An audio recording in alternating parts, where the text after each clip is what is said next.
मित्रों, जिंदगी में कभी रिश्तों का मजाक नहीं उड़ाना चाहिए, क्योंकि सिर्फ 1 मिनट में ही हम रिश्तों का मजाक बनाकर रिश्ते खराब कर सकते हैं, लेकिन हमारा जीवन रिश्तों से ही सजता और संवरता है। जय श्री कृष्ण मित्रों, फिर एक बार बहुत बहुत हार्दिक स्वागत है आप सभी का। आज हम बात करेंगे मेष राशि के अप्रैल महीने से जुलाई महीने तक के राशिफल की।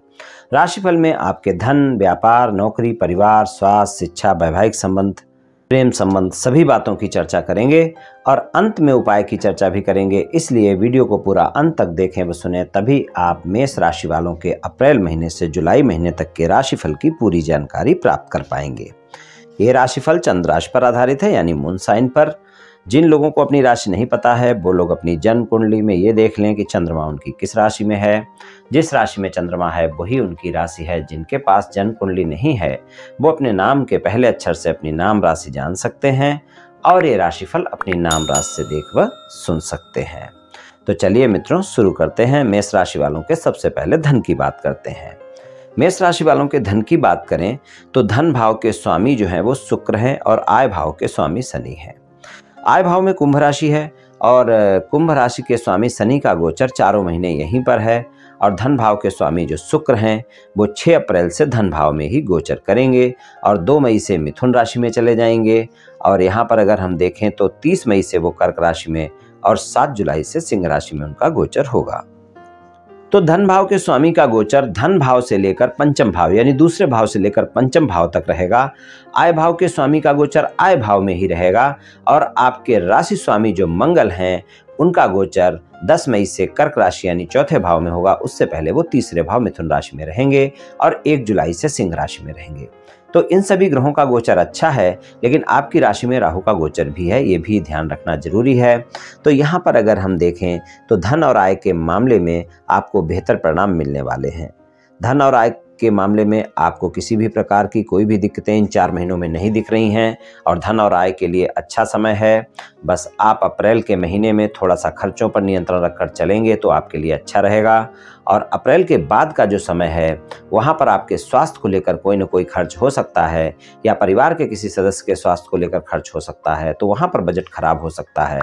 तो ध्यान रहे, किसी भी प्रकार के कोई भी खर्चे अगर आते हैं तो थोड़ा सा बजट पर नियंत्रण रखना बहुत आवश्यक होगा, यानी खर्चों पर नियंत्रण रखना आवश्यक है। खर्चों पर नियंत्रण रखेंगे तो धन और आय के मामले में अच्छे परिणाम मिलेंगे।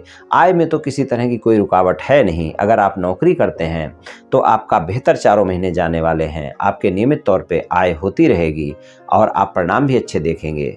और कोई भी व्यापार कारोबार करते हैं और ख़ासकर अगर आपका बिल्डिंग मटेरियल से जुड़ा हुआ कोई कारोबार है, ज़मीन के नीचे से पाई जाने वाली कोई वस्तुओं का कारोबार है या फिर लोहे का कारोबार है, तो आपको और भी बेहतर परिणाम देखने को मिलेंगे।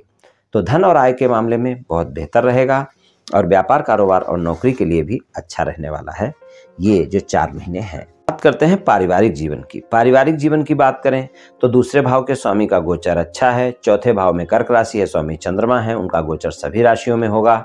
सप्तम भाव में केतु का गोचर है। तो पारिवारिक जीवन अच्छा रहेगा, बस जीवन साथी के साथ तालमेल बनाकर रखना होगा। बाकी आपके संबंध सबके साथ अच्छे रहेंगे, बस आपको बड़े भाई बहनों के साथ भी संबंधों में मधुरता बनाकर रखनी आवश्यक होगी। और यहाँ पर हम देखें तो पारिवारिक जीवन जो है मेष राशि वालों का इन 4 महीनों में अच्छा ही रहने वाला है। स्वास्थ्य की बात करें, 6ठे भाव के स्वामी बुध हैं और तीसरे भाव के स्वामी भी हैं। अप्रैल और मई के महीने में आपकी राशि में ही रहेंगे, राहु के साथ युति करेंगे। 7 जून से वृषभ राशि में जाएंगे, 24 जून से मिथुन में होंगे और 8 जुलाई से कर्क में होंगे और 25 जुलाई से सिंह में होंगे। स्वास्थ्य को लेकर आपको ध्यान रखकर चलने की आवश्यकता होगी। स्वास्थ्य के मामले में किसी भी प्रकार की कोई भी दिक्कतें ना हो, इस बात का ध्यान रखना आवश्यक होगा। और अगर स्वास्थ्य में कोई भी समस्याएं गंभीर चल रही हैं, पहले से अगर किसी को कोई समस्या है तो उसका ध्यान रखना बहुत आवश्यक होगा और खासकर अप्रैल और मई के महीने में ज़्यादा ध्यान रखने की आवश्यकता होगी, क्योंकि ये दोनों महीने ऐसे होंगे जब आपके स्वास्थ्य में समस्याएं देखने को मिल सकती हैं, अगर पहले से कोई स्वास्थ्य समस्या है तब।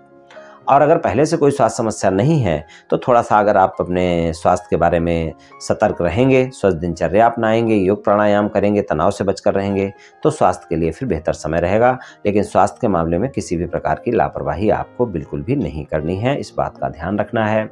और कोई भी समस्या होती है तो डॉक्टर से परामर्श लेना है।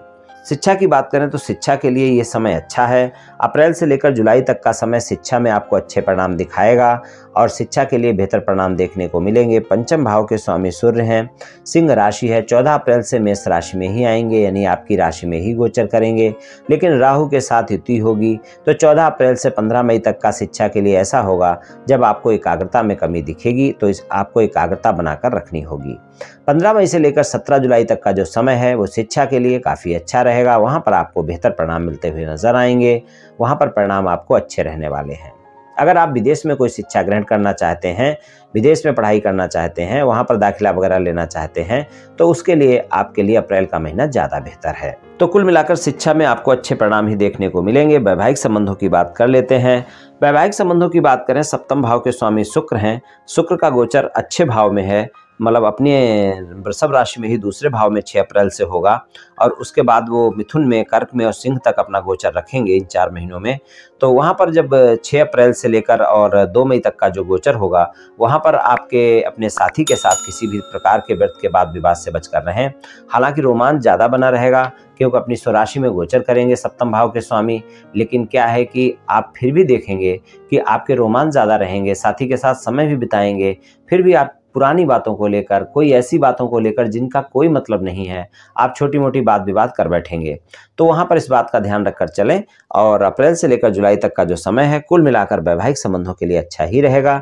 बस जीवन साथी के साथ संबंधों में मधुरता तो बनाकर रखनी होगी और जीवन साथी के साथ किसी भी प्रकार की गलतफहमियां भी ना होने दें। केतु का गोचर सप्तम भाव में है, इसलिए बहुत जल्दी आप देखेंगे कि आपको भी मानसिक तनाव हो सकता है और आपके जीवन साथी को भी हो सकता है और इस कारण वाद विवाद हो सकते हैं। इसलिए इस बात का ध्यान रखकर आपको चलना होगा और ये बहुत आवश्यक होगा। और 10 मई से लेकर और 1 जुलाई तक के समय में ज़्यादा ध्यान रखने की आवश्यकता होगी, वरना आपके परिवार के सदस्यों को लेकर आपके जीवन साथी के साथ मनमुटाव हो सकता है। प्रेम संबंधों की बात करें तो मेष राशि वालों को इन 4 महीनों में प्रेम संबंधों में बेहतर परिणाम मिलते हुए नजर आ रहे हैं। चारों महीने अच्छे रहने वाले हैं, लेकिन 14 अप्रैल से 15 मई तक का जो समय है, कहना चाहिए 1 अप्रैल से 15 मई तक का जो समय है, वहां पर आपको अपने जीवन साथी के साथ संबंधों में मधुरता बनाकर रखना आवश्यक है। हालांकि इस समय में आपके साथी के साथ रोमांच ज्यादा रहेगा। अगर प्रेम संबंध पहले से हैं तो आप देखेंगे रोमांटिक समय बिताएंगे आप, मुलाकातें भी आपकी होंगी। और अगर नए प्रेम संबंध हैं तो भी आपके रोमांटिक समय रहेगा।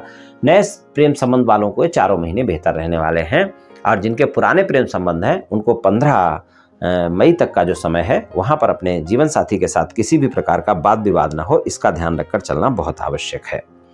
और उसके बाद का जो समय है वो आपके प्रेम संबंधों के लिए अच्छा रहेगा। और अगर आप मित्रता करना चाहते हैं, फिर मित्र संबंधों को प्रेम संबंधों में बदलना चाहते हैं, किसी को प्रस्ताव देना चाहते हैं, मुलाकात करना चाहते हैं, तो वहाँ पर जो समय है वो 15 मई से लेकर और जुलाई के अंत तक का जो समय है वो ज़्यादा बेहतर रहेगा और वहाँ पर आपको ज़्यादा बेहतर परिणाम दिखाई देंगे।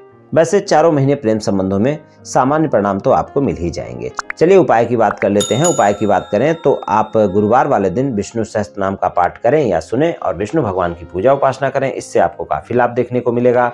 या फिर आप मंगलवार और शनिवार को हनुमान जी की पूजा उपासना करें और हनुमान चालीसा का पाठ करें और हनुमान जी को बूंदी के प्रसाद का भोग लगाएं और खुद भी ग्रहण करें और लोगों में भी बांटें, तो इससे आपको काफी लाभ देखने को मिलेगा। तो ये उपाय कर लें आप मित्रों, निश्चित ही आपको लाभ मिलेगा। तो मित्रों, आज मैंने आपसे मेष राशि वालों के अप्रैल महीने से लेकर जुलाई महीने तक के राशिफल के बारे में कुछ चर्चा की। ये राशिफल सामान्य राशिफल है, सभी जातकों पर पूर्ण रूप से प्रभावी होगा ऐसा संभव नहीं है, क्योंकि आपकी जन्म कुंडली पर भी बहुत कुछ निर्भर करता है। आप सभी स्वस्थ रहें, आयुष्मान रहें, धनवान रहें, ऐसी मेरी श्री कृष्ण भगवान से प्रार्थना है। जय श्री कृष्ण।